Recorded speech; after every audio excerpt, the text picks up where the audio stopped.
नमस्कार दोस्तों, welcome to electrical Bhandari. मैं ललित सिंह भंडारी।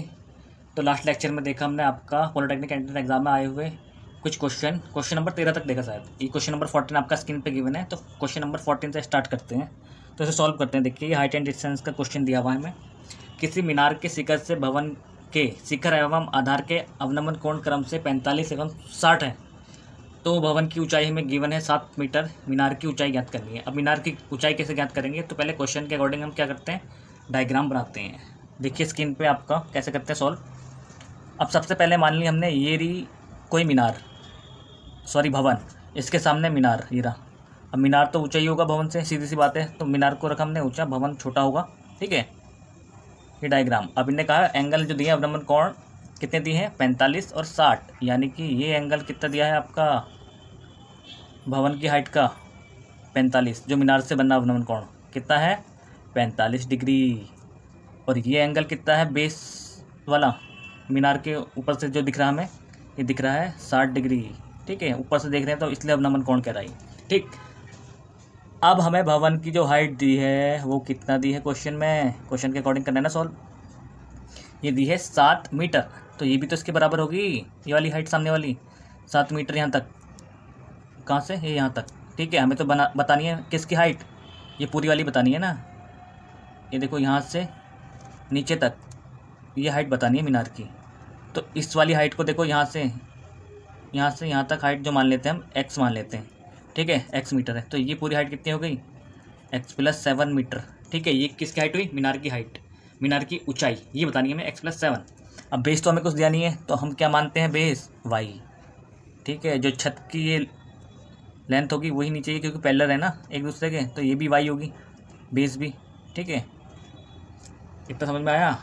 ये इसके इक्वल है और ये इक्वल किसके है, ये सामने वाले के, पैरेलल है ना एक दूसरे के, इक्वल होंगे।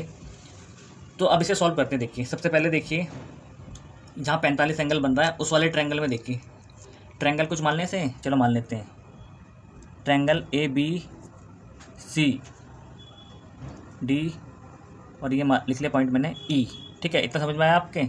तो सबसे पहले ट्रायंगल देखो ABC वाले में देखते हैं। जो हमें निकालना है वो ऊपर और जो पता है वो नीचे। हमें तो कुछ भी नहीं पता, तो हम क्या ले लेते हैं इस वाले में, ABC वाले में tan 45 डिग्री लेते हैं। क्यों लिया, क्योंकि हमें इसमें कुछ भी नहीं पता, x/y होगा। क्यों, क्योंकि tan 45 होता है आपका लंब बटे आधार। लंब क्या है इसमें, लंब इस वाले ट्रायंगल में x है, आधार कितना है y बेस, ठीक है। अब tan 45 की वैल्यू रखिए 1, और ये क्या हो जाएगा x/y, यानी कि यहाँ से x की वैल्यू की क्या आ गई y, x किसके इक्वल है y के। इतना तो हमें पता चल गया, ठीक है। अब देखिए बड़े वाले ट्रायंगल में, ट्रायंगल कौन सा, ये ADE, इस ट्रायंगल में एंगल देखिए कितना है 60, tan 60 लगाइए। क्यों लगा रहे हैं, क्योंकि हमें मीनार की हाइट चाहिए। तो tan 60 देखिए क्या होगा आपका, tan 60 डिग्री किसके इक्वल होगा, x + 7, क्योंकि x + 7 क्या है, पूरी मीनार की हाइट है, ठीक है। अब बेस क्या है इसका, बेस तो y है ना, ये दोनों बेस बराबर है आपस में, ठीक। tan 60 की वैल्यू कितनी होती है आपका √3, तो ये क्या हुआ x + y, 7/y। इतना समझ में आया। अब देखिए x = y है, तो इस y की जगह क्या हम पुट कर देंगे, हम यहाँ से वैल्यू x कर देंगे, ठीक है। देखो यहाँ पे सॉल्व करते हैं, ये हो जाएगा √3 और मल्टीप्लाई में भी चले जाएगा y की वैल्यू क्या है x, तो ये हो जाएगा आपका x = x + 7। तो अब से सॉल्व करेंगे तो क्या आएगा, √3x - x चूँकि इस तरफ आ गया x की तरफ, ठीक है, माइनस का हो जाएगा, उधर प्लस का था। तो इस तरीके से सॉल्व करेंगे इस इक्वेशन को। ये x कॉमन ले लिया, ये बचा आपका √3 - 1 = 7। इतना समझ में आया आपका। तो x की वैल्यू हमने निकाल ली, यहाँ से कितनी आई 7/√3 - 1। इसे आगे भी सॉल्व कर लेंगे क्योंकि हमें पॉइंट में वैल्यू चाहिए, तो कॉन्जुगेट से मल्टीप्लाई कर देंगे, √3 + 1/√3 + 1 ऊपर नीचे, ठीक है। कॉन्जुगेट कैसे लेते हैं, जो नीचे वाला है उसके बीच का जो साइन है माइनस का, उसे प्लस करके ऊपर नीचे मल्टीप्लाई कर देते हैं इक्वेशन में, ठीक है। तो यहाँ से सॉल्व करेंगे, आएगा 7√3 + 7 मल्टीप्लाई हो जाएगी, ठीक है। और ये हो जाएगा √3 का स्क्वायर - 1 का स्क्वायर। तो अब इसे आगे सॉल्व करेंगे तो क्या होगी इसकी वैल्यू, देखिए 7 × 1 पॉइंट आपका √3 की वैल्यू होती है 7 321, ठीक है, +7। इतना सॉल्व करना आता होगा आपको, वैल्यू पता होनी चाहिए √3 कितनी होती है। तो ये हो जाएगा √3 में से ये स्क्वायर रूट हटा जाता है, -1, तो ये आया आपका, मल्टीप्लाई करके आएगा, मल्टीप्लाई करो 1.732 में, तो ये आएगा 12.124, ठीक है, अपॉन 2 प्लस में 7 भी होगा इधर, ठीक है, +7। इतना आया आपके समझ में, ये हो जाएगा +7, ठीक है। अब मीनार की हाइट क्या मानी थी हमने, मानी थी x + 7, यही तो हो रही थी। देखो मैं दिखाता हूँ आपको ऊपर जाके, ठीक है, थोड़ा छोटा कर देता हूँ उसे। ये कितनी हाइट हो गई मीनार की, x + 7, यही तो निकालनी है हमें। चलो करते हैं, x की वैल्यू कितनी आई, ये x की वैल्यू तो है बच्चा, तो x की वैल्यू आ गई 12.124 + 7/2, मैंने यही छोड़ दिया, ठीक है, क्योंकि हमें x + 7 निकालना है। ये है मीनार की हाइट, ठीक है, तो ये 7 और जोड़ना है इसमें, ठीक है, तो 7 जोड़ दूंगा मैं इसमें, फिर ये सॉल्व कर लूँगा सिंप्लीफिकेशन, इसलिए मैंने 7 नहीं जोड़ा डायरेक्ट, ठीक है। ये देखो, ये बट्टे में इस पूरे के ये मल्टीप्लाई करूँगा, इसे सॉल्व करूँगा। सिंप्लीफिकेशन तो आता होगा आपको, 7 क्या 21, चलो करो, प्लस 7 दूना 14, सॉरी 21 मैंने इसे लिख दिया डायरेक्ट, क्योंकि देखो ये 2 की मल्टीप्लाई यहाँ में होगी, 7 में 14 और 7 हो गए आपके 21, ठीक है। 12.124 अब जोड़ दूंगा इसमें, ठीक है, अपॉन 2, तो ये आ जाएगा 33.124/2। अब इसको सॉल्व करूँगा तो x + 7 की वैल्यू, यानी कि जो हाइट है मीनार की हाइट, वो कितनी आ जाएगी आपका, देखो सॉल्व करो, 16, ठीक है, 56 मीटर आया आपका ऑप्शन में कहीं, कितना रहा, 16.56 मीटर। तो आई होप आपको अच्छे समझ में आया होगा। तो देखिए ऑप्शन नंबर ए बिल्कुल करेक्ट आ रहा आंसर, ठीक है। तो जो सिम्प्लीफिकेशन करना हमें इक्वेशंस का, वो बिल्कुल केयरफुल तरीके से करना है, क्योंकि ये जो है आंसर बिल्कुल क्लोज दिए हुए हैं आपके ऑप्शन में ABCD, ठीक है, क्योंकि यहाँ क्वेश्चन के गलत होने की संभावना काफ़ी ज़्यादा बढ़ जाती है ऐसे, अगर ऑप्शन बिल्कुल क्लोज दिए जाते हैं तो फिर से बताता हूँ, ये अटेंडेंस का क्वेश्चन है, इसे कैसे सॉल्व करेंगे। सबसे पहले हम क्वेश्चन पढ़ते हैं, क्या दिया है। इन्हें कहा एक मीनार के शिखर से भवन के अपनमन कोण, मीनार तो ऊंची होगी, तो मैंने ये मीनार मानी A और E आपका पूरी, ठीक है, इसके सामने खड़ी कर दी ये आपका भवन, ठीक है, भवन तो छोटा ही होगा मीनार से। अब भवन की ऊंचाई दी थी हमें 7 मीटर, तो ये 7 मीटर और ये 7 मीटर आपस में ये पैरेलल हैं, तो ये आपके इक्वल हो जाएंगे, ठीक है। इनके एंगल दिए हैं हमें 45, उसके ऊपर मीनार की छत का और मीनार के बेस का कोण 60 दिया था, ठीक है, तो ये एंगल माना हमने। x मान ली यहाँ से छत से लेकर, यानी कि इसकी छत से थोड़ा मीनार की हाइट, किसके, भवन की छत से ऊपर की तरफ मीनार की हाइट, तो ये x मानी, तो टोटल हाइट कितनी होगी मीनार की, x + 7, तो x + 7 निकाला हमने, कितना है हमारा आंसर सॉल्व करके 16.56 मीटर। तो इस तरीके से सॉल्व करेंगे क्वेश्चन को। अब क्वेश्चन नंबर नेक्स्ट पे चलते हैं आपका, देखिए ये भी काफ़ी इंपॉर्टेंट क्वेश्चन है, क्योंकि ये सारे ही इंपॉर्टेंट हैं, प्रीवियस ईयर में आए हुए क्वेश्चन है आपके पॉलिटेक्निक एंट्रेंस एग्जाम में। अब क्वेश्चन नंबर 15 देखिए क्या बोलता है आपका, एक वृत्ताकार पथ की आंतरिक परिधि दिए हुए। चलो कितना अच्छा क्वेश्चन है, सॉल्व करते हैं इसे।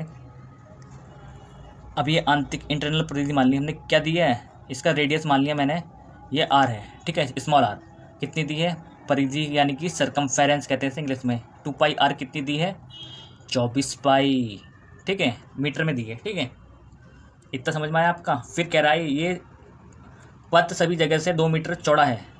अब पथ ने 2 मीटर चौड़ा कर दिया, तो पथ को पूरी तरह घेरने के लिए आवश्यक तार की लंबाई, इन्हें ये जो पथ है ना, मान लो ये यहाँ पे चौड़ा कर दिया, यहाँ से यहाँ तक ये 2 मीटर का और, ठीक है। अब इसकी इस वाले जो ये आउटर दिख रहा है ना, आउटर वाला, इसकी लेंथ पूछ ली, आवश्यक तार की लंबाई क्या पड़ेगी इसे घेरने के लिए। तो सबसे पहले हमें रेडियस r निकालनी पड़ेगी, कौन सा, कैपिटल R मान लेते हैं। ये कैपिटल R क्या होगी, ये होगी स्मॉल r + 2, क्योंकि 2 मीटर इसकी रेडियस बढ़ा दी ना, चौड़ाई का है। छोटा वाला r तो ये होगा आपका इस सेंटर से सेंटर तक, ठीक है। फिर ये पूरी जो आउटर दिख रहा है ये होगी 2 + r, यानी कि कैपिटल R के बराबर, ठीक है। तो सबसे पहले स्मॉल r निकालिए, ये पाई से ये पाई कट रहा है, देखो ये 24 है, सॉरी 24 पाई दिए ना हमें, क्वेश्चन के अकॉर्डिंग चलो ना, ये लिखना भूल गया था। तो 2 पाई से, देखो पाई से तो पाई कटा, ठीक है, 2 से कट गया, ये r की वैल्यू आ गई कितनी, 12, और यहाँ से देखिए कैपिटल R की वैल्यू कितनी आ जाएगी आपका, 14। और हमें क्या निकालना है आपका, पथ चौड़ा जो हमने करा 2 मीटर का, आपका पथ की पूरी तरह घेरने के लिए आवश्यक तार की लंबाई, यानी कि फिर सरकमफेरेंस पूछा है, तो वो लंबाई क्या होगी आपका, 2 पाई कैपिटल R, ठीक है। डायरेक्ट सॉल्व कर रहा हूँ उसे, तो 2 पाई की वैल्यू हम आपका 3.14 भी रख सकते हैं या 22/7। 22/7 क्यों रखा मैंने आपका यहाँ पे, क्योंकि ये आपका रेडियस जो है 14 हो गई, ये डायरेक्ट कट जाएगा ना आपका। तो देखिए इसे सॉल्व करेंगे, कितना आया, 22×2 = 44, 2×2 = 88 मीटर। ठीक है, ऑप्शन में कहीं आया आपका, बिल्कुल ऑप्शन नंबर डी आ गया। ठीक है, इसमें आप ये गलती मत करना, इसका क्षेत्रफल निकाल दो कहीं। ठीक है, ये गलती भी बहुत करेंगे बच्चे इस क्वेश्चन में। तो आपसे पूछिए खाली लेंथ पूछिए उस तार की, जब उसका चौड़ाई बढ़ गई, ठीक है, यानी कि रेडियस बढ़ी 2 मीटर और, तो 14 मीटर इसका रेडियस हुआ, तब उसका क्या पूछा, सर्कमफेरेंस, लेंथ पूछिए तार की। ठीक है, तो ये हो जाएगा 88 मीटर। ठीक है, ये ध्यान रखना आपका, ये हो गया आपका answer correct, option number D. तो नेक्स्ट क्वेश्चन की तरफ चलते हैं, आपका क्वेश्चन नंबर 16। ये भी काफ़ी इंपॉर्टेंट क्वेश्चन है आपका, देखिए कुछ यूनिक सा क्वेश्चन है। ठीक है, ये कह रहा है संलग्न चित्र में DE पैरेलल किसके है, BC के। चित्र में दिख रहा होगा आपके। ठीक है, कौन किसके पैरेलल दिया है, आ रहा समझ में। तो ये DE किसके दिया है, BC के पैरेलल। तो ये ट्रायंगल दिया है, तो इसमें क्या होगा, एक फॉर्मूला लगेगा, ये वाली भुजा की लेंथ अपॉन ये वाली, इनका रेशियो इक्वल इन दोनों का रेशियो। ठीक है, फिर उसको सॉल्व कर लेंगे आपस में रख के इक्वल। ठीक है, तो देखो AD और DE का रेशियो लेंगे।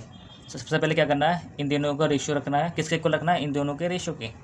रखिए, चलो देखो क्या होगा ये, या ऐसे ऐसे क्रॉस मल्टीप्लाई भी कर सकते हैं। ये कब करेंगे, जब पैरेलल दिए होंगे, कोई ट्रायंगल दिया होगा, ठीक है, उसके बीच से एक लाइन जा रही होगी, वो क्या होगी आपस में जब पैरेलल होगी, तभी उनकी लेंथों को, जो भुजाओं की साइड से, उनके रेशियो को इक्वल रख सकते हैं। ठीक है, तो सबसे पहले देखो मैं ये करके दिखाता हूँ आपको, क्वेश्चन कैसे करेंगे। जो ये वाली दी है, ठीक है, ये वाली भुजा की लेंथ वो इसके अपॉन में रखनी है। AD क्या दिया है हमारा, A, और D दिया है हमारा, देखिए 4x - 3।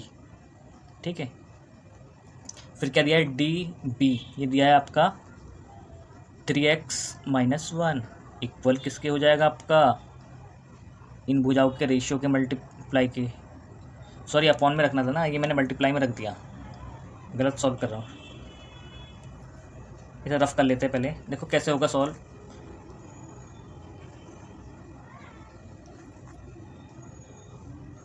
इसे बटे में रखते हैं एक दूसरे के रेशियो में, मैं मल्टीप्लाई कर रहा था, या आप डायरेक्ट ऐसे मल्टीप्लाई कर सकते हैं क्रॉस, जैसे मैं बता रहा हूँ, मैं डायरेक्ट मल्टीप्लाई कर रहा हूँ आपका। ठीक है, 4x - 3 ये हो जाएगा 5x - 3। ठीक है, इतना समझ में आपके, इक्वल किसके हो गया, इसकी मल्टीप्लाई इसमें कर दूंगा। ठीक है, तो ये हो जाएगा आपका 8x - 7 ब्रैकेट में आपका आ जाएगा 3x - 1। ऐसे सॉल्व कर देंगे डायरेक्ट, रेशियो वाला चक्कर छोड़ो। ठीक है, अब मल्टीप्लाई करो 4x की इस पूरी इक्वेशन में, चलो करते हैं। ये हो गया आपका 20x²।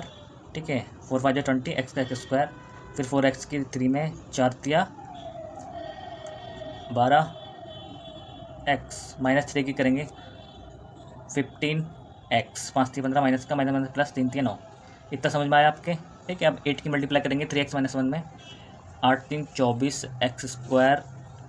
ठीक है, माइनस का 8x, अब करेंगे -7 की 7 × 21 आपका x, फिर करेंगे -7 की मल्टीप्लाई -1 में, तो प्लस का 7। ठीक है, इतना समझ में आया आपके, बिल्कुल आया होगा। अब इक्वेशन सॉल्व करेंगे, देखो बड़े वाले की तरफ ले जाओ, ये छोटा वाला, यानी कि 24 में से 20 गए, 4x²। ठीक है, ये कितना हो गया, 27x माइनस का, उधर जाके कैसा हो जाएगा, प्लस का। ठीक है, और ये कितने हो गए आपके, 29x माइनस का, तो माइनस के 29x में से प्लस का क्या घटाएंगे हम, 27x। ठीक है, ये प्लस का 9 है, उधर जाके माइनस का 9 हो जाएगा, ये प्लस का 7 है, तो कितने बचेंगे, -2। डायरेक्ट सॉल्व कर रहा हूँ मैं। ठीक है, क्योंकि इसमें बनेगी एक द्विघात समीकरण, क्योंकि x की वैल्यू बतानी है ना हमें, तो यहाँ तो x की वैल्यू 1 या 1/2 में से एक ही आएगी, अब माइनस प्लस का चक्कर है ना, तो इसलिए हम इसे सॉल्व कर रहे हैं क्वेश्चन को। अब ये कितना बचा, ये बचा -2x। इतना समझ में आपके, -2 = 0, 4x²। इक्वेशन सॉल्व करनी आती होगी, क्वाड्रेटिक इक्वेशन सॉल्व करनी आती होगी आपको। कैसे करते हैं, सबसे पहले ये पीछे वाले की मल्टीप्लाई करते हैं इस आगे वाले कोफिशिएंट में x² के, तो कितना हुआ 8 के फैक्टर पता हमें क्या क्या होते हैं, 2 2 2 2 2 लिख सकते हैं इसे। तो हम क्या कर सकते हैं, 2 दूना 4, 2 की मल्टीप्लाई 4 में -2, तो इसका मतलब क्या हुआ, 2 तो हुआ, यानी कि 4x में से क्या घटा रहे हैं हम, 2x, तो हम पे बच्चा 2x। ये बिल्कुल अच्छे तरीके से सॉल्व कर दिया मैंने। ठीक है, चलो वैल्यू पुट करो, और -2x की वैल्यू चाहिए हमें। ठीक है, तो इस पूरी इक्वेशन में माइनस से मल्टीप्लाई कर दो, क्या होगा आपका माइनस, और ये हो जाएगा प्लस का, ये माइनस की 2x की वैल्यू निकाल ली। ठीक है, तो इसकी वैल्यू पुट करो इसमें, तो ये हो गया आपका 4x² माइनस के 4x plus 2x minus 2 equal to 0। Solve करो, कॉमन लो इसमें, 4x कॉमन आ रहा है। ठीक है, क्या बचा अंदर, अंदर बचा x माइनस 1, यहाँ क्या कॉमन आ रहा है, यहाँ कॉमन क्या आ रहा है आपका, यहाँ आ रहा है प्लस के 2 कॉमन। ठीक है, तो क्या बचा, 2 कॉमन आ गया, यहाँ बचा x माइनस 1। ठीक है, अब इन दोनों में क्या कॉमन आ रहा है, तो जा रहा है कॉमन, बिल्कुल आ रहा है, x माइनस 1 आ गया आपका कॉमन। तो ये बचा आपका 4x प्लस 2, x की वैल्यू निकाल लो, x की वैल्यू क्या आएगी, एक तो 1 आ गई। ठीक है, और एक क्या आ रही है आपकी माइनस की 1/2। 1/2 कैसे आई आपकी, देखिए साइड में ऐसे, ये जो 4x दिया ना आपका, 4x प्लस 2 इक्वल टू 0 के ये रखो। ठीक है, तो x की वैल्यू क्या जाएगी, माइनस उधर, ये प्लस वाला 2 उधर के क्या जाएगा, माइनस का 2/4, इसे काटो, ये 1/2 हो गया ना माइनस का, तो ये आ गई x की 2 वैल्यू, क्या आ रही है 1 और माइनस के 1/2। ऑप्शन में देखो आया, बिल्कुल आया, ऑप्शन सी आपका क्या हो जाएगा करेक्ट आंसर। ठीक है, तो कैसे सॉल्व करते हैं, कुछ ऐसे क्वेश्चन दिया हो स्क्रीन पे आपके, जहाँ ट्रायंगल, ठीक है, वहाँ पहला लाइन जा रही है उसके बीच से आपका, तो इन साइडों का क्रॉस मल्टीप्लाई कर देते हैं आपस में, बस सीधा मल्टीप्लाई कर दो, इतना ध्यान रखो, सीधा आंसर आ जाएगा आपका। ठीक है, क्वेश्चन नंबर 16 भी हो गया आपका। अब चलते हैं नेक्स्ट क्वेश्चन पे, क्वेश्चन नंबर 17। ये भी कुछ यूनिक सा क्वेश्चन है आपका। इसमें कह रहा है यदि शंकु की ऊंचाई, ठीक है, वक्रपृष्ठ क्षेत्रफल आपका और वॉल्यूम आयतन क्रम से HSS और V है, तो इन्हें पहले ही बता दिया आपका। ठीक है, तो ये इक्वेशन सॉल्व करनी है किसके बराबर है। अब इक्वेशन सॉल्व करेंगे तो इसका आंसर भी 1 या 0 ही आ रहा होगा सॉल्व करके, ऐसे क्वेश्चन में अधिकतर यही होता है। अब सॉल्व कैसे करेंगे, देखिए शंकु तो पता आपको कौन होता है, ये सबसे पहले इसके फॉर्मूले पता होने चाहिए। ठीक है, ये इसकी लेंथ है, तिर्यक लेंथ, तिर्यक ऊंचाई, ये इसकी हाइट है, ये इसकी रेडियस है r। ठीक है, वॉल्यूम, इसका वॉल्यूम का फॉर्मूला होता है 1/3 पाई r स्क्वायर h। ठीक है, स्क्वायर है। ठीक है, अब ये जो वक्रपृष्ठ का फॉर्मूला होता है ये होता है पाई r l, क्योंकि यही काम आने वाला है, इस इक्वेशन में ये वैल्यू पुट करनी है और आंसर आ जाएगा। फिर आपका एक तिर्यक लेंथ का होता है, ये जो l दिया ना, l² बराबर क्या होता है आपका h² प्लस r², ये भी ध्यान रखना चाहिए। ठीक है, ये अगर आपको फॉर्मूले याद है तीनों तो क्वेश्चन हो जाएगा आपका इजीली सॉल्व, 1 या 0 में से ऑप्शन ए या बी में से कुछ आ जाएगा आपका आंसर। ठीक है, तो कैसे सॉल्व करेंगे, वैल्यू पुट करो बस इसमें इक्वेशन में आपका डायरेक्ट। ठीक है, तो यहाँ साइड में मैं पुट करता हूँ वैल्यू, देखिए कैसे, ये दिया है आपका 3। ठीक है, पाई v यानी कि आयतन, देखिए इसमें देखिए सबसे पहले v आयतन क्या होगा आपका, ये होगा 1/3 पाई r² h, इतना आया समझ में आपको। ठीक है, फिर दिया है माइनस क्या दिया है s², तो s की वैल्यू क्या है, पाई स्क्वायर r² l² हो जाएगी, तो क्या हुआ ये आपका पाई स्क्वायर r² l², क्योंकि s की वैल्यू ये है ना आपका वक्रपृष्ठ की, ये वैल्यू रखनी है आपको। तो ये स्क्वायर दिया है s का, तो इस पूरे का स्क्वायर कर देंगे इंटू h², ये भी ध्यान रखना हमें, प्लस के 9, फिर v का स्क्वायर, v यानी कि इसका पूरे का स्क्वायर कर देंगे, वॉल्यूम का स्क्वायर। ठीक है, यहाँ देखिए ना 9v², तो v² का जाएगा, ये हो जाएगा मल्टीप्लाई में 1/9 3 का स्क्वायर पाई स्क्वायर। ठीक है, r की पावर 4 हो जाएगी, 4 की हो रही है क्योंकि ये r² तो फॉर्मूले में ही होता है, हम कर रहे हैं वॉल्यूम का भी स्क्वायर, तो फिर हो जाएगा आपका h²। ठीक है, इतना आपका समझ में आया, बिल्कुल समझ में आया होगा। अब चलते हैं, देखिए नेक्स्ट उस पर आपका ये एक r³ भी तो था यहाँ पे, ये दिख रहा होगा शुरू में आपको r³, तो ये आपका h की पावर 4 हो जाएगी। ठीक है, अब इससे आगे सॉल्व करते हैं कैसे होगा, देखिए 3 से 3 कट गया, पहले तो काट लो आपस में, तो ये हो जाएगा आपका पाई स्क्वायर r² h की power 4 minus pi square r² l² h², सारे स्क्वायर हैं। ठीक है, इतना समझ में आया आपके। फिर देखिए 9 से 9 कट हो गया, प्लस माइनस का ध्यान रखना है इसमें, पाई स्क्वायर r की पावर कितना 4h²। अब देखिए हमें पता है, चूँकि ऐसे तो लिखते हैं, क्या पता है l² की वैल्यू होती है h² प्लस r², तो ये पुट करेंगे हम यहाँ पे। ठीक है, पुट कर लो या इसमें से पहले कॉमन ले लो, चलो मैं वैल्यू पुट कर देता हूँ, कॉमन लेके क्या करना, डायरेक्ट कर देता हूँ, इसे ऐसे उतार लेंगे same, pi square r² h की पावर 4, ठीक है, minus pi square r² h² पहले लिख लेता हूँ। ठीक है, अब इसमें कर देता हूँ multiply h square plus r square, इतना समझ में आया आपके। प्लस 1-2 स्टेप बढ़ जाएंगे इसके, पाई स्क्वायर आर की पावर 4 एच स्क्वायर, ठीक है, इतना समझ में आया आपके। चलो करो मल्टीप्लाई अंदर, ये तो सेम उतर जाएगा, pi square r square h की पावर 4। अब इसकी मल्टीप्लाई करो, minus pi square r square h की पावर 4 की एच स्क्वायर में और प्लस आर स्क्वायर में, तो ये भी माइनस का होगा ना, pi square r square h की पावर 4, ठीक है, इतना समझ में आया। क्योंकि ये एच है और एक एच, पावर जुड़ जाएंगी, 2 और 2 4 हो जाएगी, फिर माइनस होगा, फिर माइनस की इसमें आर स्क्वायर वाले में आर की पावर 4 हो जाएगी, बस इतना ध्यान रखना है। पाई स्क्वायर आर की power 4 h square plus pi square r की पावर 4 एच स्क्वायर। अब देखो क्या हो रहा है इसमें, कुछ कट रहा है, बिल्कुल कट रहा है। इससे तो ये कट गया आपका, ठीक है, सेम है क्योंकि, और इससे ये वाला कट गया, तो आंसर क्या है आपका 0। मैंने पहले बताया था आंसर 0 या 1 आ रहा होगा, बस सॉल्व करना आना चाहिए, किस तरीके से क्वेश्चन में मान रखना है। और हमें क्या होना चाहिए, ये ज्ञात होना चाहिए कि इसका फॉर्मूला क्या होता है, वॉल्यूम का, कौन के वॉल्यूम का, सरफेस का और तिर्यक ऊंचाई यानी कि जो लेंथ है, ठीक है, इंक्लाइंड लेंथ, इसका फॉर्मूला क्या होता है h square plus r square. तो इस तरीके से क्वेश्चनों को सॉल्व करना है, ठीक है। तो मिलते हैं आपको नेक्स्ट वीडियो में।